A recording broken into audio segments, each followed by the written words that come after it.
Good morning, everyone. We'll call the meeting to order this morning at 9 o'clock a.m. In the true spirit of reconciliation, we acknowledge all those who call this land home now and for thousands of years in the past. May we respect each other and find understanding together and recognize the benefits that this land provides to all of us. Thank you. We have a relatively short agenda today, depending on where the conversation goes. We have one time commitment to delegation at 9:15. We have the RCMP joining us this morning. And just to kick things off, I'd like to welcome the new CAO of Lethbridge County, Cole Beck. Cole, if you'd like to step up to the mic, and the floor is yours. Thank you, Mr. Chairman. It's a pleasure to be here. It's my fourth day with Lethbridge County, so just really a huge thank you to all the wonderful staff, to Larry for the interim CAO role. I'm amazed at how many high-functioning, amazing people the Lethbridge County has. Got an opportunity to tour all the great work Public Works is doing yesterday, and so just really looking forward to working with each of you and the county as a whole and continuing the great work that's been done in the past. Thank you very much, Cole. Thank you. With that, we can move down into our agenda. Item B, the adoption of the agenda. You're provided an agenda. Are there any additions or deletions to the agenda? Claus? I'll move the agenda as presented. Thank you. Claus has moved for the adoption of the agenda as presented. Any discussion? Call the question. Those in favor? Opposed? That's carried. Item C, adoption of the minutes. County Council meeting minutes from June 1st, 2023. Are there any errors, omissions, or any issues arising from the minutes? Eric? Thank you, Mr. Chair. I'll move the adoption of the minutes from council meeting June 1st, 2023 as presented. Thank you, Eric. Eric has moved for the adoption of the June 1st, 2023 County Council meeting minutes as presented. Any further discussion? Call the question. Those in favor? Those opposed? That's carried.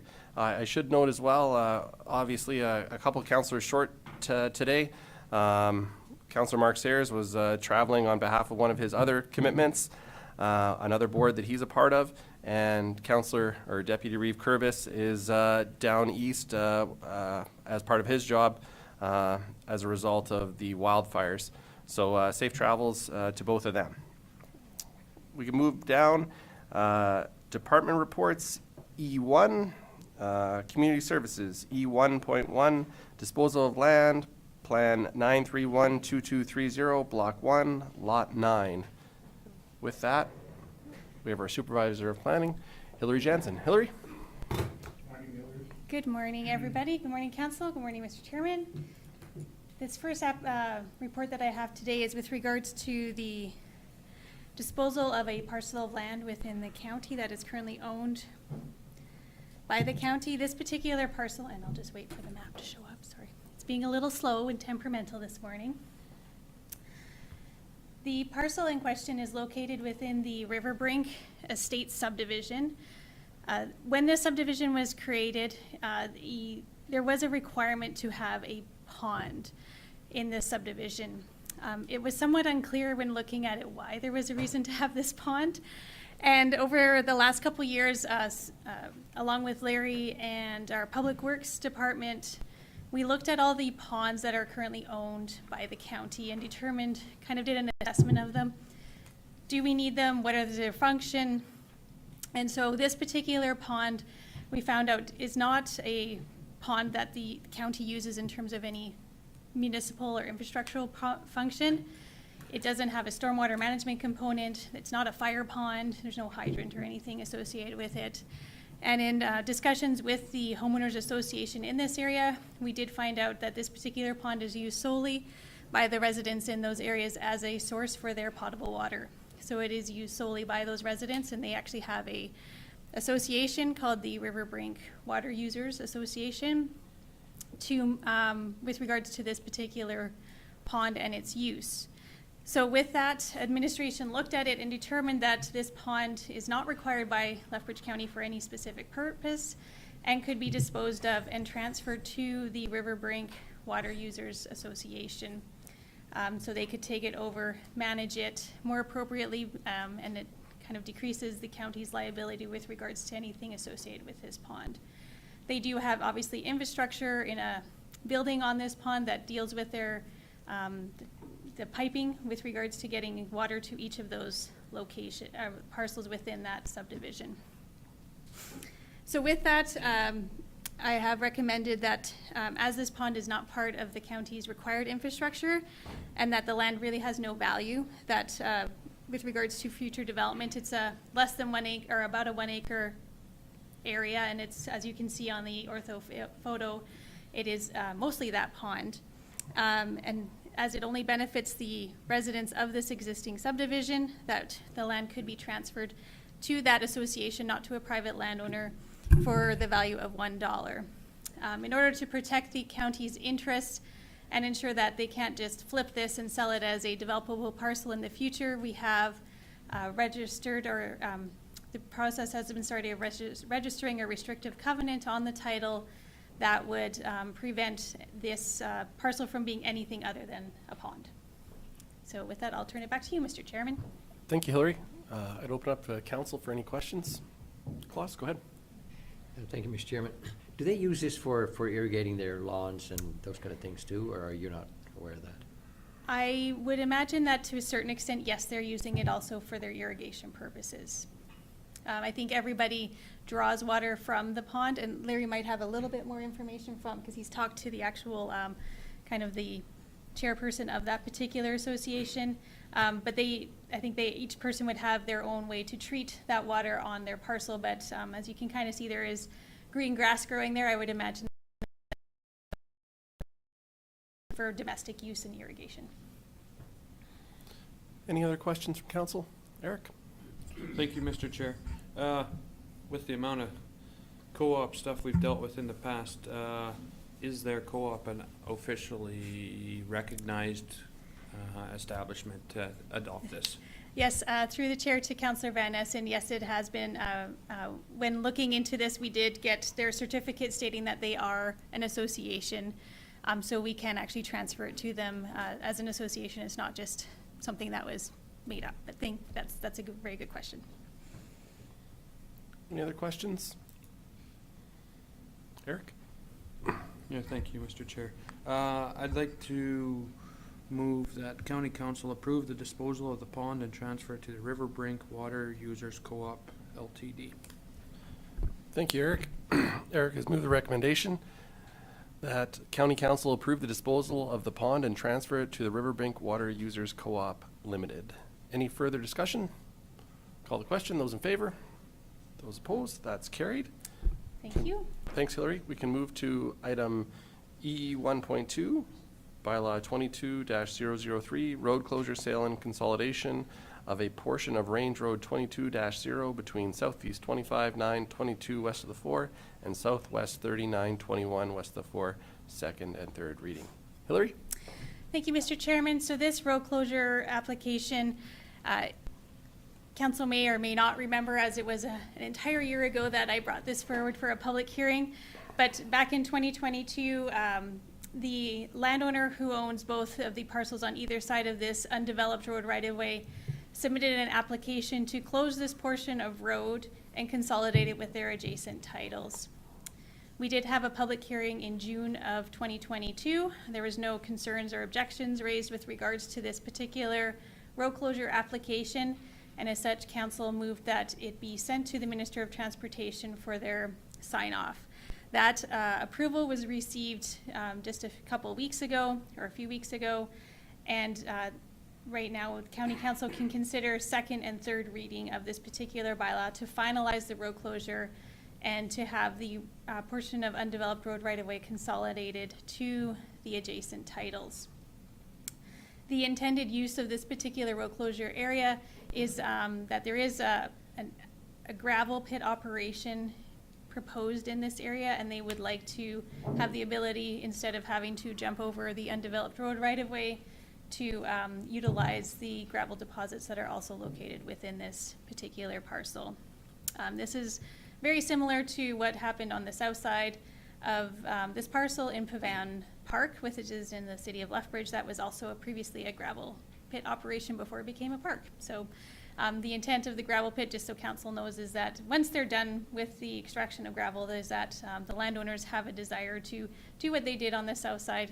Pavan Park was owned by the Pavans, obviously, before it became into the city, and they wish to do that same thing on this side with regards to rehabilitating it after the gravel pit operation is done into some type of naturalized park-like area. So with that, I have put forward a recommendation to council to move forward with second and third reading of this road closure bylaw, after which the applicant would be required to have the lands consolidated with their adjacent title. They would also have to pay the assessed value of the land, which came to just over $9,500, and that would be payable prior to the title being transferred over to them. With that, I'll put it back to you, Mr. Chairman. Thank you, Hillary. Any questions from council? Go ahead, Lauren. Thank you, Mr. Chair. I would move second reading of bylaw 22-003. Thanks, Lauren. Lauren has moved second reading of bylaw 22-003. Is there any further discussion? Call the question. Those in favor? Opposed? That's carried. Eric? Thank you, Mr. Chair. I'd like to move that bylaw 22-003 be read a third time.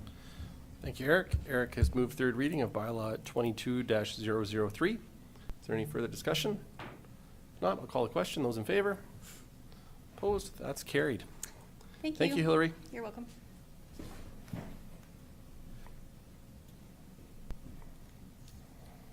We can move down to item E2, Administration, E2.1, letters to ministers, McCain Foods. In discussion with CAO Beck, we had a conversation regarding obviously the project to build the pipeline out to McCain. We thought it was important, given the recent election, that we new positions, reaffirm our commitment to getting the project done, but also to emphasize our need for some help from the province financially on the project. So I guess what I'm looking for today is just support from council to draft letters and send those off to the Premier and various ministries to, again, just reacquaint them with the matter and extend our request for financial assistance. Claus? Thank you, Mr. Chairman. I'll move that we, that council and administration sent a letter to the ministers that we're working with to make them aware of what's all going on. Thank you, Klaus. Klaus has made a motion to authorize administration to draft a letter under the Reeve signature to be directed to the Premier and various ministries regarding the McCain Waterline project. Is there any further discussion? Yeah, go ahead, Lauren. Thank you, Mr. Chair. Would that include our two MLAs? Absolutely, yes, Okay. sorry. Okay. Any further discussion? Eric? Yeah, thank you, Mr. Chair. Probably not part of the motion, but of the discussion. I think I'd like to see a bit of a more formal request with it than what we've done previously. What are we looking for, and maybe even cushion it with some inflationary adjustments on there as well. Absolutely. I think that was part of the discussion, is that we, like you said, need to be a little more aggressive in the ask, for sure. Klaus? And thank you, Mr. Chairman. And maybe that we, as a reminder, because with some of the ministerial, they have said in the past, that, you know, when we met with them, that they would not leave us hanging there. So I mean, that's really important that they are, the new ministers are aware of the promises from the old ministerial. Thank you. CAO Beck, is there anything that you wanted to add? No, happy to circulate a draft of that letter following this and some of the suggestions, and we'll put something together. Awesome. Thank you. So Klaus has made that motion to have that letter drafted. Is there any further discussion? Call the question. Those in favor? Opposed? That's carried. Thank you. As it is 9:15, we can move to our delegation. We have Staff Sergeant Newman joining us this morning. Good morning, and thank you for joining us.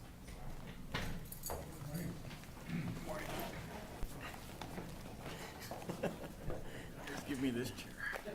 Do that on purpose. Here, let's turn this on. Good morning, Mr. Chair, council, county employees and staff. Thanks for having us. It's our, I guess, 3 months goes by quick. We're back again. Happy to always come anytime and happy to meet the new CAO as well. I'm here today with Sergeant Dave Marentet. He's my operations NCO, or second in command of our Coaldale Picture Butte Detachment. Thanks for having us. You would have all received a, I guess it'd be Q4 package. That's what this is primarily based on in my presentation, and but of course open to any discussion as council and Mr. Chair sees fit.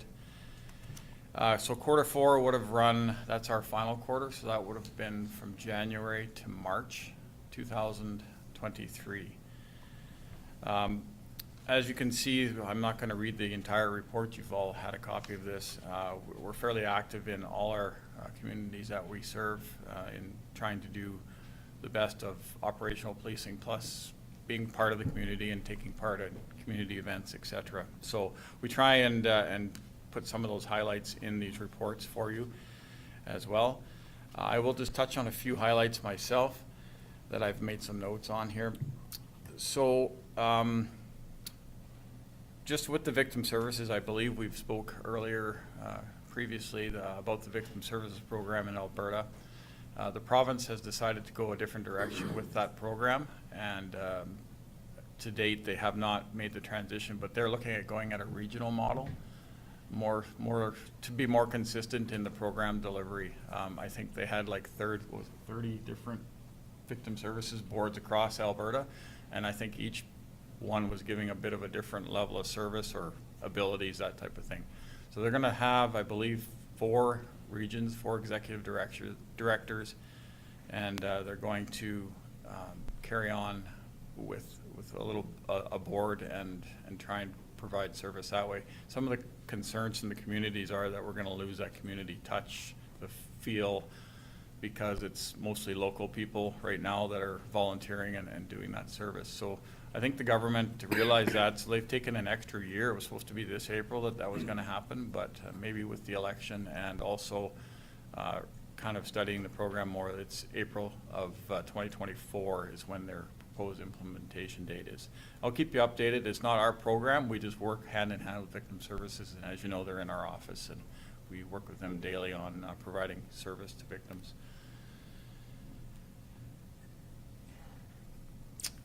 So one of the big things that we're noticing, and I'll get to that with the stats, is we're certainly busier. I'm not sure if that's a couple things. I guess we're a full year almost post-COVID now. Things are back to normal. Maybe people are actually reporting their crimes to us now more consistently, and I think that is definitely the case that we've seen. And we are surrounded, or there's a large city that surrounds the county, and it seems like there's no borders there, and there are some people coming from the city. Easy targets in the county because there's not security or the city life where there's always people around, and those types of crimes we're seeing increase. But we are working with, we're on a new board. It's a prolific offender, high-risk offender board. I guess you don't call it a board. We meet once a month, but it's with Lethbridge Police, Blood Tribe, Tabor, all the RCMP detachments around the southern part of Alberta here. And we, probation, parole, who else is there? AHS. All the partners just trying to, because again, 90% of the crime is committed by 5 to 10% of the people. We know that, and so we're really trying to strategize on how to focus on those 10%, and that'll greatly reduce our crime for sure. So we meet once a month, talk about our prolific offenders, make sure that if they are getting arrested, that mental health is involved, counseling, those types of things, to try and get them to move away from that lifestyle. Again, it's their choice, so it's things that we can offer, but not necessarily force on people unless it's a court-ordered force condition for sure. But we are doing that once a month, and we have a member of our detachment who's kind of taken that realm, and he's the coordinator and reports back to us, and also reports to our detachment members to do condition checks, curfew checks, any kind of checks on people that are out with those kind of conditions, for sure. I'm also, to switch roles a little bit here, I'm also on a board with the Lethbridge Community College.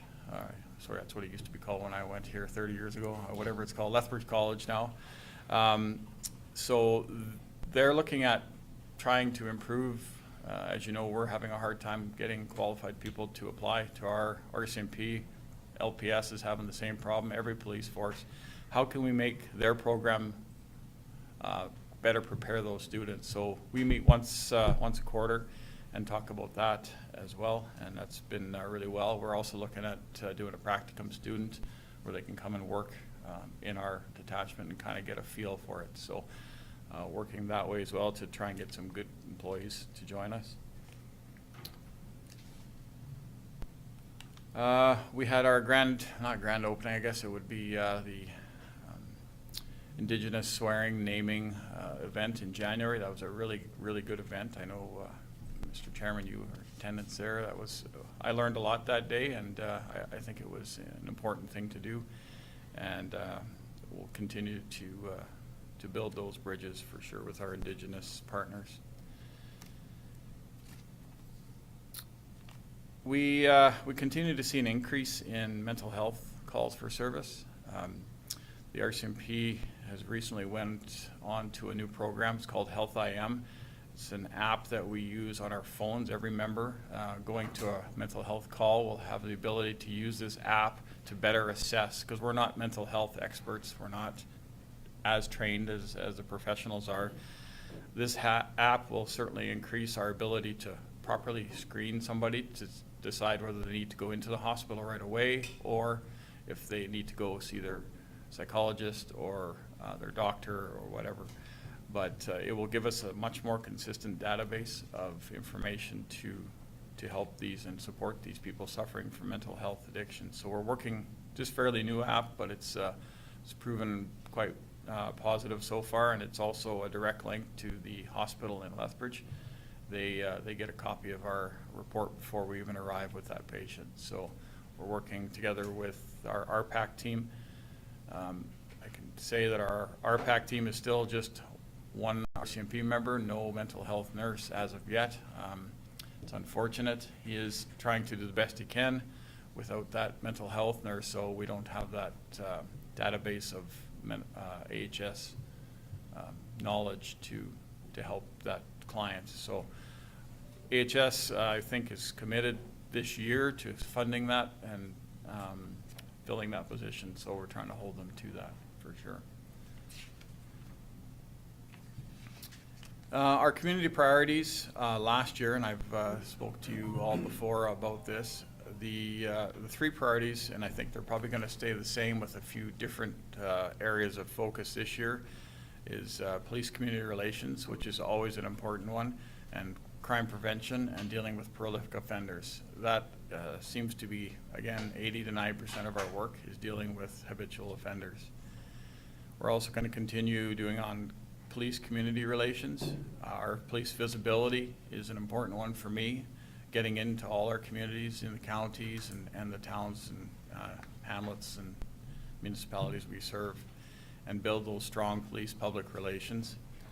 And we're going to continue with our traffic safety initiatives throughout the members' shifts, just enhancing road safety, because in talking with residents, councils from our whole detachment areas, those 3 things are the most important to them. So I think we should focus on that, and that'll be our focus this year again. Again, with tweaking it a bit to adjust to certain, for example, this year we've got access to a boat, and we're going to be out on the lake, Stafford, Chin Lake, wherever. We've partnered up with Tabor Police, and we're going to use that boat and get some enforcement on some of our lakes, because I think it's overdue for sure. I will switch to our, in the package, I believe on page 8, there's a short page on statistics, and it kind of breaks it down for a quarter, year to year, and for the year, like January to December, year to year.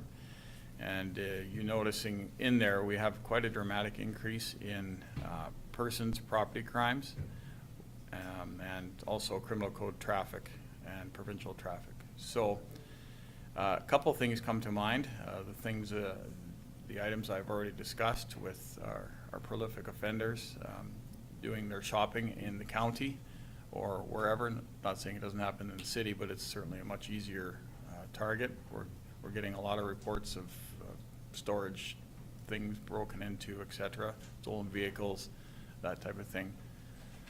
And with our traffic, I'm not sure with the huge jump on from 3 to 25, but that just tells me that there's lots of drivers that are getting charged criminally for impaired driving and or driving while suspended or prohibited in Canada. That's the only way a criminal code charge would be coming out of that. Year to year it kind of evened out a little bit. From 2021 to 2022, the percent changed. The highest one was the property crime, and that's attributed to a lot of the prolific offenders. And I think also the residents are starting to report those to us more. I think that's a combination of that drastic increase. I will keep going. I'll just finish and then I can take questions after if that's good with you folks. As far as staffing, our staffing levels, so we have fully integrated Picture Butte and Coaldale. We are running as one detachment now. Having said that, we still maintain the Picture Butte detachment as a fully functional police station.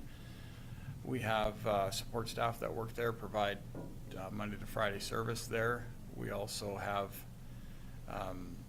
office space for our members, so we encourage our members through our supervisors to head to Picture Butte, or a couple of them, and use that office, and they will take calls for service in the kind of the north part of our zone, because we have with the 2 detachment areas, we have quite a large, all the way from Barron's way over down to Stafford Lake. That's a pretty big area to cover. So we'd like to have our members spread out to be able to respond accordingly, and just to get out and be visible and do some of that proactive patrolling. Our members, staffing wise, we have our 3 new corporals are in place and working just recently here. So that'll be an important piece. I know I've explained before, having that road supervisor piece where it's right on. They're able to go to calls for service with our members, provide that guidance, and have a supervisor on scene is really good for us. We're not always working, nights or weekends, etc. So these corporals will kind of be the watch commander, as you call it. That is all I had to present so far. So if there was any questions, I'd be happy to answer, or we'd be happy to answer any questions or concerns or general discussion. Thank you. Go ahead, Morris. Yeah, thank you, Mr. Chairman. It's just a comment and a question. And the first comment I gotta make, overall, we're very happy with the action from the RCMP and the services we get among all my friends, but I think us as a whole in the county. The question I have, and it's almost to the point it's annoying, and I'm not sure if you can do anything about it, but maybe us as a county we can, and that is the mandatory, what do you call it, that test that they get, your breathalyzer test you gotta take when you get pulled over. It is, in my eyes too, maybe, it is a nuisance, I think, and it's gotta be a nuisance for your officers too, I think. So is there any way of us, council, Lethbridge County Council, pursuing that and change that mandatory breathalyzer testing? Yeah, so you're talking about mandatory alcohol screening. That's Yeah. what we call it. So that's provincially legislated now, and it was the conversion of some of the impaired driving offenses to being less criminally focused and more administrative penalties from the province. So like your road vehicle seizures and driver license suspensions and whatnot. So we're actually required to do it now when we do these stops. So it's actually quite powerful to our members. helps screen out people that you wouldn't necessarily know are impaired. Some people can be very impaired and you not necessarily realize when you're talking to them. Some people can speak very well and effectively. So the mandatory alcohol screening helps catch those individuals that are so habitually using alcohol that they don't demonstrate any of the initial symptoms that you would expect. And it also, by having it mandatory, it prevents any sort of discrimination, right? We're doing it to everybody, so there can't be any discrimination or allegations. So that's kind of some of the concepts behind it. So I don't know that we would have any real success in changing that at this point from the province as far as the legislation goes. Makes So, sense, you yeah. make a lot of good points on there. To my friends and the surrounding area, it seems to be a big nuisance. And I guess, your point down there is sometimes, a person might be impaired and you can't tell till he gets tested, I guess. Yeah. And the whole concept is that it's supposed to be very quick and unintrusive. So it's supposed to be like within 5 to 10 minutes, we should be able to administer the test and you're off. That's the whole idea of it. If it goes longer than that, it starts to look like a charter right breach because you're being unlawfully detained or whatever. So the idea is it's supposed to be quick and simple. Yeah. Yeah. Maybe we could pursue it on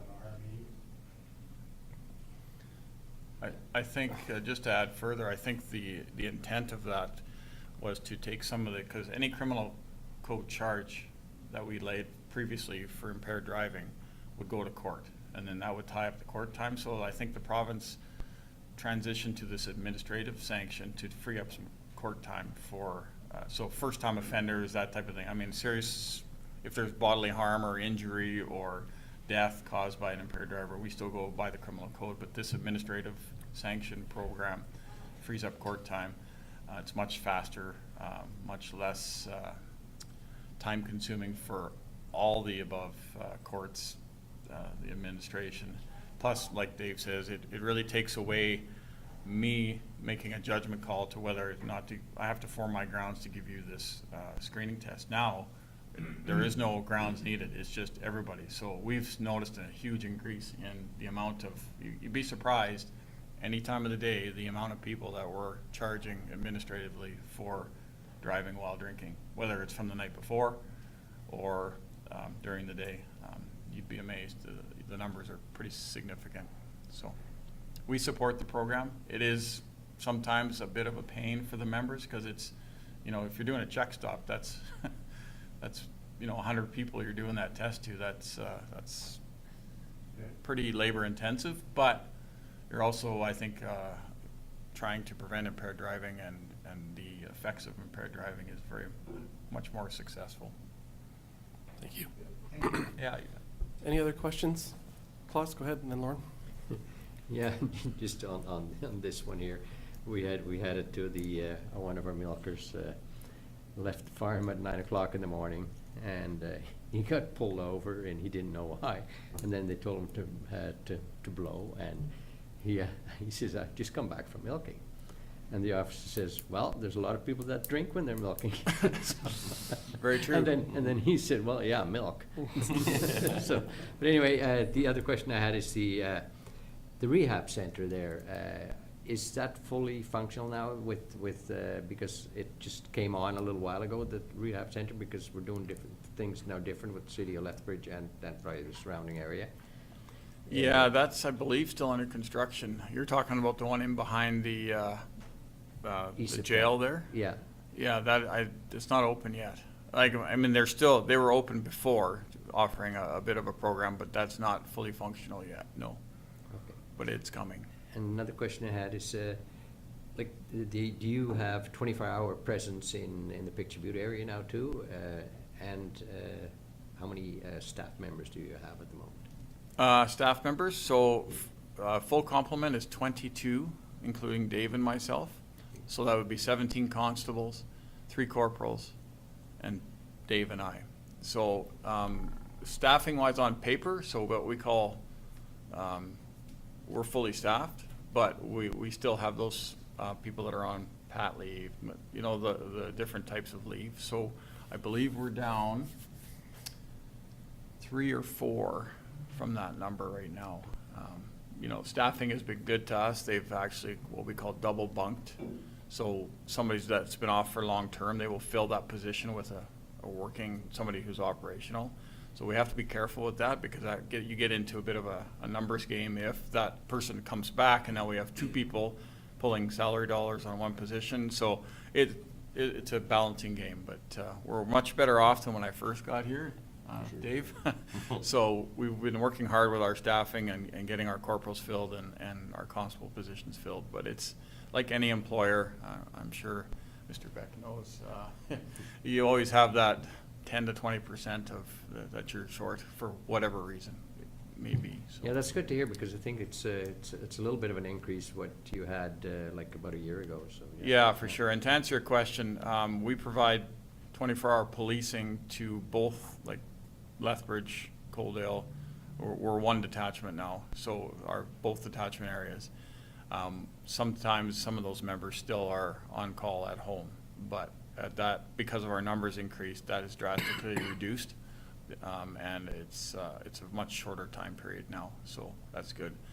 And we're really on our members to get out and be visible, and talking with Nobleford, Colehurst, Coaldale, been to all the councils. They in the last 6 months have given us some praise for the noticed increase in police presence, and that's our business. We have to do that, and that's what our expectations are, is for our members to get out of the office and make some patrols. I see that when you're on the road and when you're in town and stuff like that, you see the presence more than it was before. Yeah, Yeah, just because we have the numbers. Because we had the detachment, but everybody's not always working, of course. Yeah, that's right. Yeah. Thank you. Lauren? Thank you, Mr. Chair. So my question is kind of this. When you do your roadside test, that's only for alcohol, right? Correct. So have you noticed the number since the legalization of cannabis? Does the number of people kind of going up that are impaired due to that versus alcohol, or are they kind of following traditional curves, or is there any difference? I'm not nowadays? sure what the statistics are showing for the cannabis driving.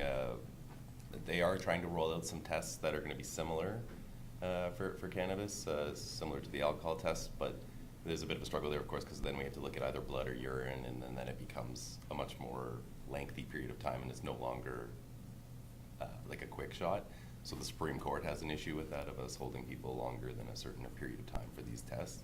So that's kind of what the hang up there has been, and I know that they're rolling out some devices that are apparently going to be doing this quickly, but they're not out yet. So I would suspect that, no, we're not probably seeing a lot of increases in the cannabis impairment, just because right now it'd be a bit of a challenge to detect without the obvious symptoms, so. Thank you. Any other questions? Thank you very much, both of you, for being here today. I think I echo what you said and what's been said at this table. I think that presence part is crucial. I think that's one of the comments that I've heard, is that, people appreciate, residents appreciate seeing you in the community. I think there's always going to be that struggle with trying to get people to report, and then just, with the nature of rural crime, it's tough. It's obviously tough for you to respond to that, but I think having that presence, gives a peace of mind and acts as a deterrent.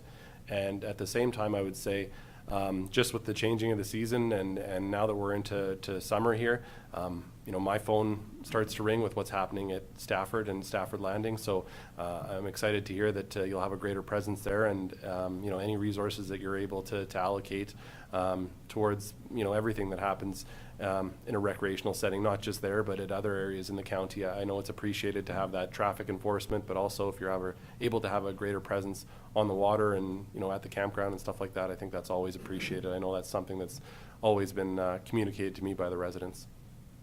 So if there's nothing else, appreciate your time. Thank you as always for the report, and thank you for joining us today. I would echo, I think, what's been said. We really appreciate the relationship and the work that you do, and how engaged, especially yourself, Staff Sergeant Newman, we appreciate how engaged you are in the community and with councils like ours, so thank you. Thank you. Thank you. Thank you. Since we're the only delegation, do you want me to dive into the statistics and really flesh that out? We got a short meeting. I think Larry wants to eat his donuts. Thank you very much, guys. Thanks. That's the second one already. Oh, come on. We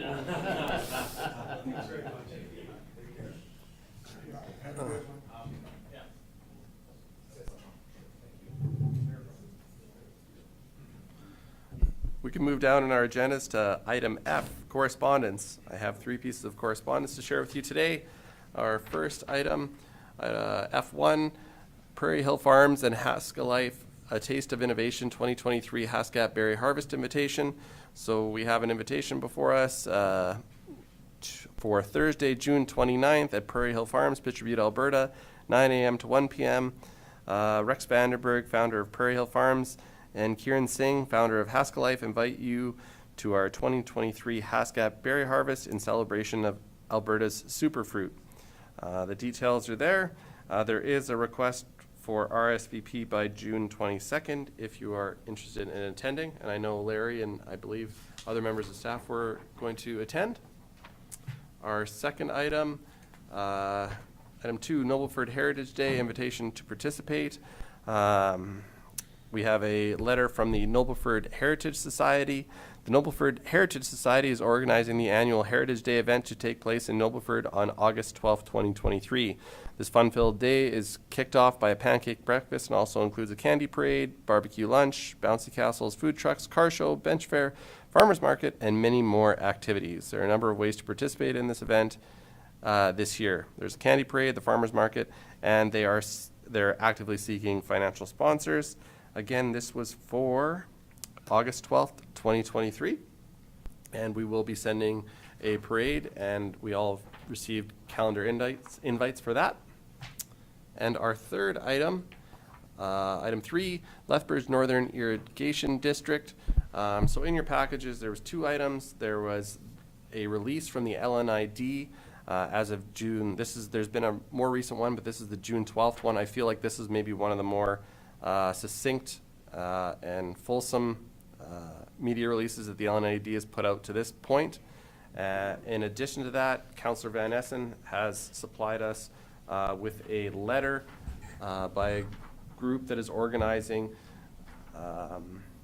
in support of the producers that are being impacted by the issue facing LNID water users.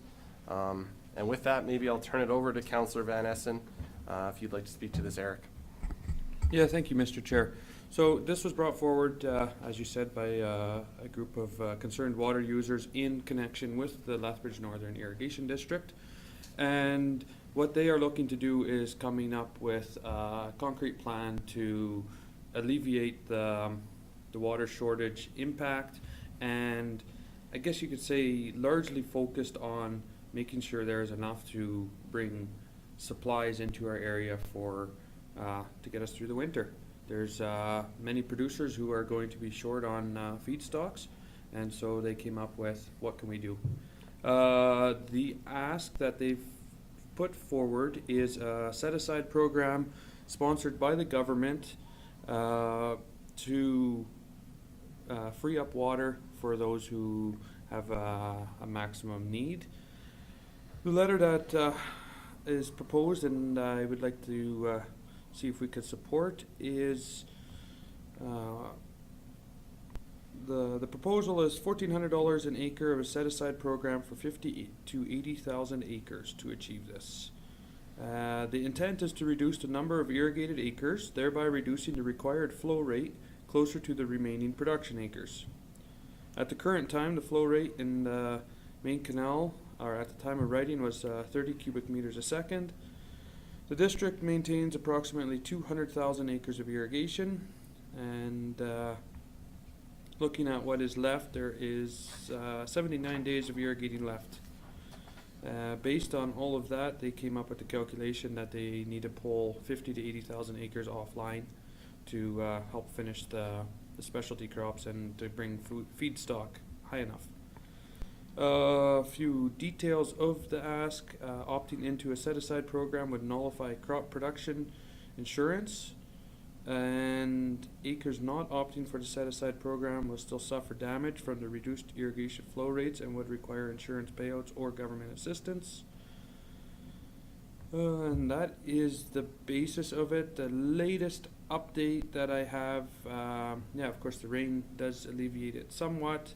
They're still trying to get flow rates up, but this is a concrete plan to alleviate it and takes the risk out of it for many of the users. Furthermore to that, I guess I could forward the request and see what we can do.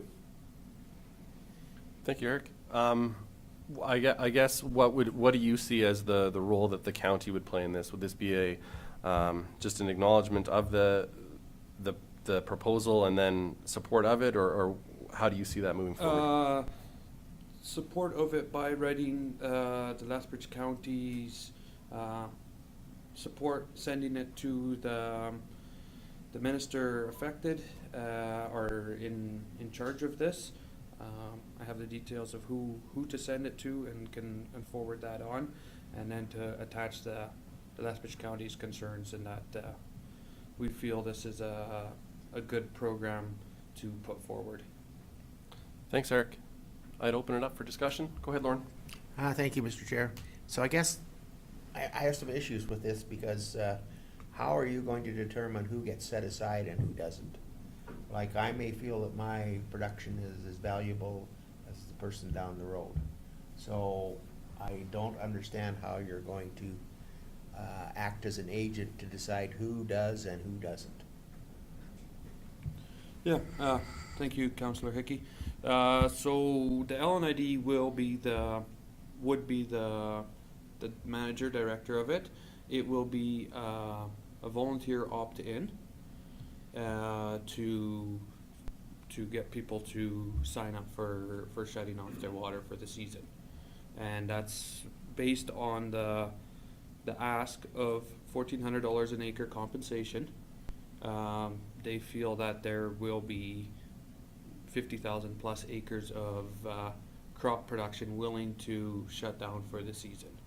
And the charts are included, how they came up with the calculation and yields and compensation to do that. So it'd be on a volunteer basis.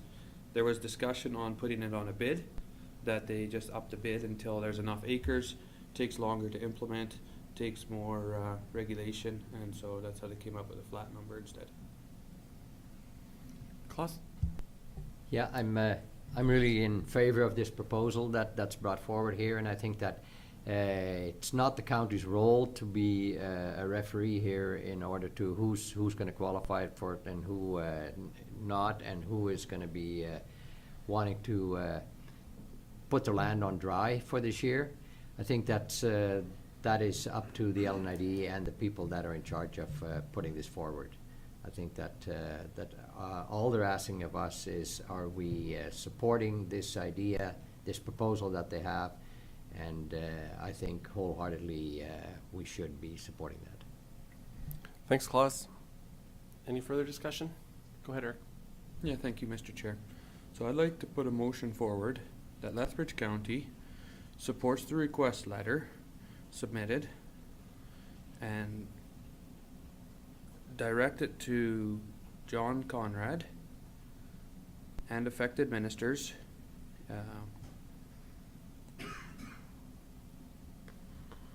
putting forth our support.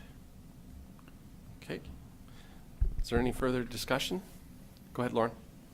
Thank you, Mr. So just out of curiosity, who's John Conrad? That is Deputy Minister of Agriculture, I believe. And we're supporting, and under the motion, we're supporting that you could voluntarily enter into this program? Correct. And would we support those dollar per acre numbers, or we're just supporting that you can enter into the program? We are supporting the request to the government to sponsor this program.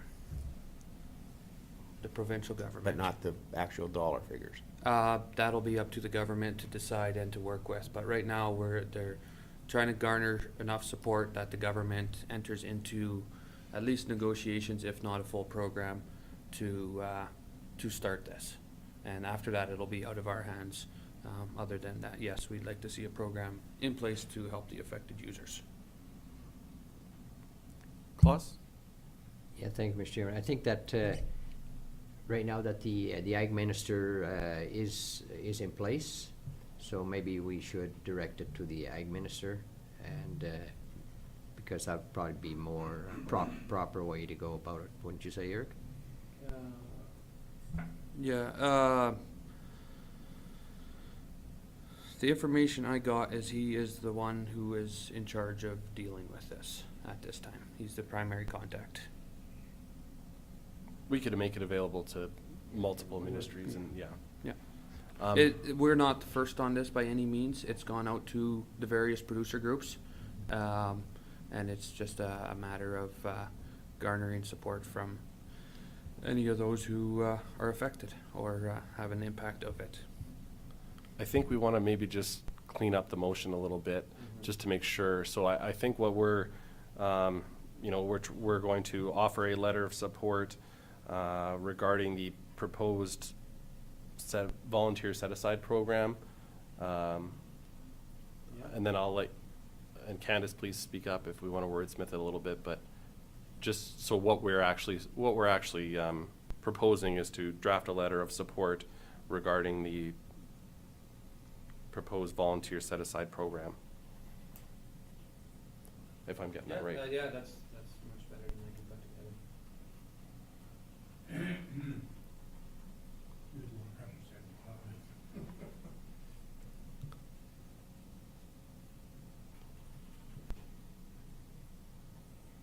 You happy with that, Candace? Okay, is there any further discussion? Go ahead, Lauren. Thank you, Mr. Chair. So just, so I completely understand this, and we were supporting this idea of voluntary, but what role does crop insurance play in this? And how would that kind of evolve if you do have crop insurance and then all of a sudden you become, what are the consequences of us supporting something like this with crop insurance involvement? So, thank you, Councillor Hickey, with that. As attached on the bottom of this last letter, so opting into a set-aside program would nullify crop production insurance participation. Essentially, crop insurance already did not cover production guarantees on irrigated land that is not getting an adequate water supply. So there was no insurance available for these, even if you were loaded up with it. They do not guarantee water.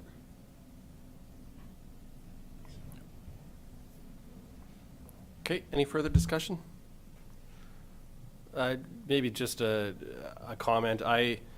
This has been a really tough one. I feel a tremendous amount of sympathy for not only the producers in the LNID that are affected, but the LNID itself, the LNID board. This never should have happened. Quite frank, I know in the release and in the media release that went out yesterday, it was characterized as a mess, and this should have never happened. Pure and simple. This is a terrible thing to happen, and it was 100% preventable. Yet here we are today. The damage that was done, to the works is on Alberta Agriculture and Irrigation's canal that leads into the LNID. I've seen reports about the LNID doing repairs and the LNID works, and it's just unfortunate that it's bogged down to this. I really wish the province would step up and more clearly communicate what has happened, why we are where we are, and just that communication. I think it was echoed in the news release that it's tough to make decisions without the right information at the right time, and it's just unfortunate. It's a terrible situation we should have never found ourselves in. Having said that, I fully support the idea of having a program in place. I'm not overly optimistic. I mean, that's a huge ask, and I hope the provincial government sees the value and what it means to our producers and steps up to the plate. Whether that happens or not remains to be seen, but I hope they realize the impact to not only the region, our producers, but the province, the country as a whole. This is a massive issue.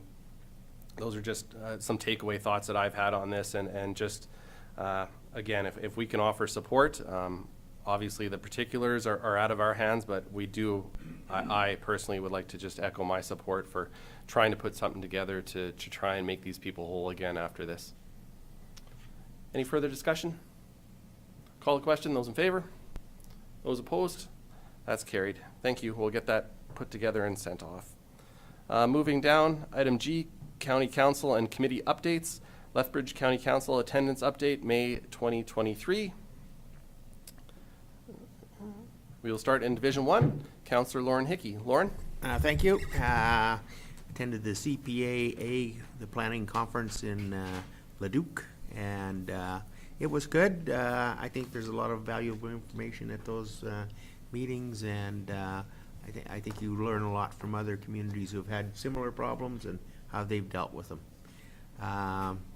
Want to touch base on the Green Acres strat planning session.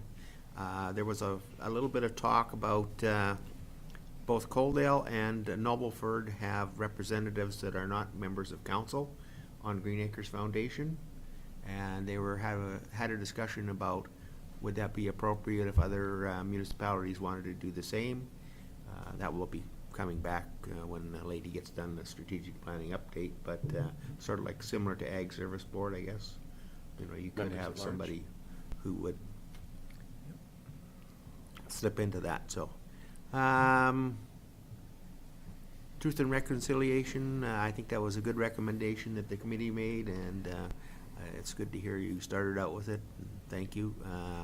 Other than that, everything is pretty much normal.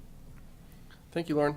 Thank you. Division 2, the 4th, we had County Council, 18th County Council, met on the 25th, our incoming CAO, now CAO.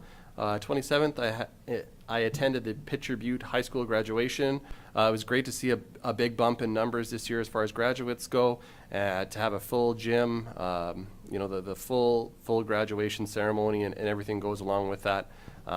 It was really cool to see after, you know, the last 3 years, to see that and see those students recognized for all their contributions and what it's taken to get to that point, and then just, you know, I hate to keep belaboring the last 2 years, but just what they had to go through and to get to there, it was really cool and really rewarding.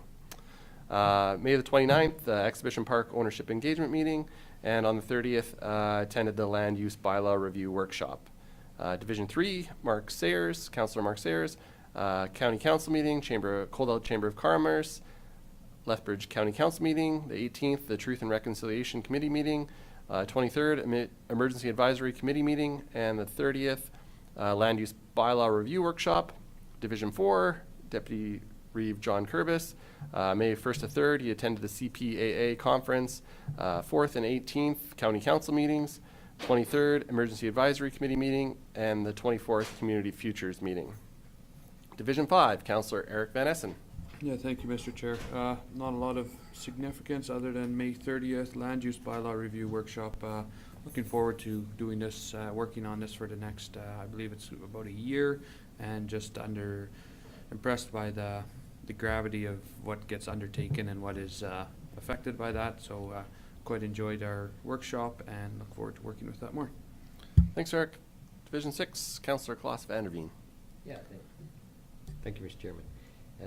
Yeah, so May 4th, the Lethbridge, and 18, the Lethbridge County Council meeting, and then we had the Truth and Reconciliation. I think that as a group of 3, and I think we came up with something that we could all agree on, and it was good to see that council adopted it the meeting after last meeting. SAO meeting, we had it was a Zoom meeting that we had, and we usually have Zoom meetings these days. We're in negotiations with the person that's going to be the company that's going to be developing, and there's an MOU that they're working on trying to get done. September we're going to have the AGM of the SAO meeting, so we'll see what comes out of that. And so at the end of this month we have another meeting, and hopefully there's some news comes forward. But in things like this, it's awfully slow going, and it's been slow going for the last 12 years. So I mean, have a little patience, and we will get there, because we think it's going to be in a good year. We should have the shovel in the ground. So And I know I've said that a couple of times already, but I mean, it's really gonna happen. Thank you. Thanks, Claus. Division 7, Councillor Morris Eenstra. Morris. Yeah, thank you, Mr. Chairman. May the first and third CPA conference, May 4th, Lethbridge County Council, May 18th, Lethbridge County Council meeting, and May 30th, Land Use Bylaw Review Workshop. But there was one more that what I was at, and that was the Picture Beauty Act Society. And the Picture Beauty Act Society, basically, they were rejuvenated again this year. They for quite a few years they haven't done anything, but they are pretty active again. As a matter of fact, last Friday, Picture Beauty Act Society, they put on flipping hamburgers at the community center, and they had a couple of farm implements down there. And anyways, and that went over really well. They think they have as many as 400 people they serve hamburgers, so it went over really well. So hopefully the Act Society, I've been a member of the Act Society from years back to it, and they were fairly active in the community, and then for some reason it'll die down, and that they rejuvenated again, and it looks like it's promising that they're going to be pretty active again. Awesome. Thanks, Morris. Sorry, go ahead, Claus. And thank you, that's my fault, that I didn't put it on the list, I guess. Thank you. Go ahead, Claus. Just a question for you, Morris. The Ag Society, what kind of grants do they get, government grants do they get? They, I believe they get right around that $24,000 to $25,000, I think. Yeah. And you should be spending that, I guess. Awesome.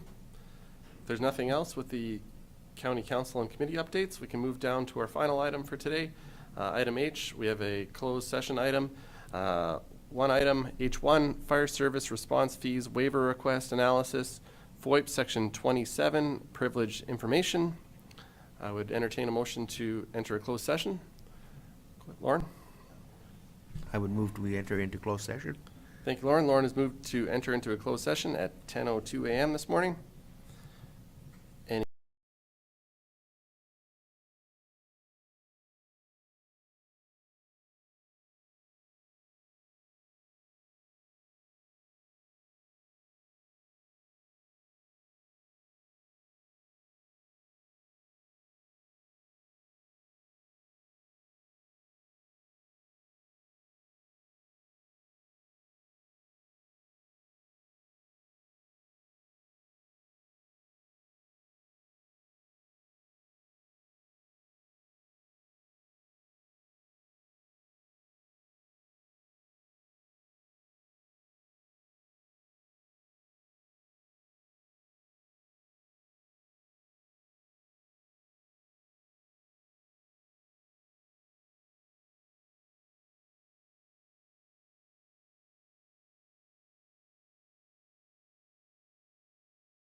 Okay, on item H, closed session.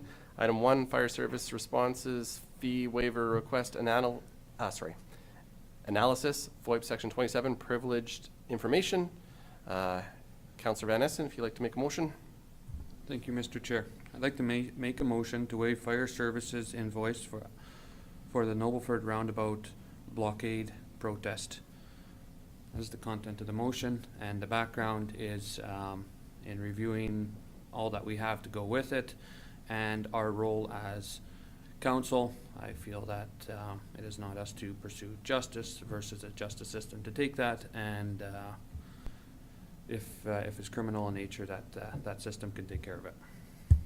Okay, thanks, Eric. Eric's made a motion to waive the fire services invoice fee associated with the Nobleford roundabout blockade. Is there any further discussion? Go ahead, Klaus. Yeah, thank you, Mr. Chairman. I support the motion, and I think that, for us to use taxpayers' money to pay for this, I think it's irresponsible. I will correct you. What is happening is taxpayer dollars are covering this because we are waiving it, right? Like, just to be clear, right? Yeah. Okay, that's why I support it, because I don't want to have taxpayers' money go towards this. Towards pursuing it. To pursue it. Okay. Yeah. Okay. Anything further? I'll call the question. Those in favor? Those opposed? That's carried. And if there is nothing further today, I would entertain a motion to adjourn. Move on. Morris has moved adjournment at 10:22 a.m. this morning. Thank you, staff. Thank you, council.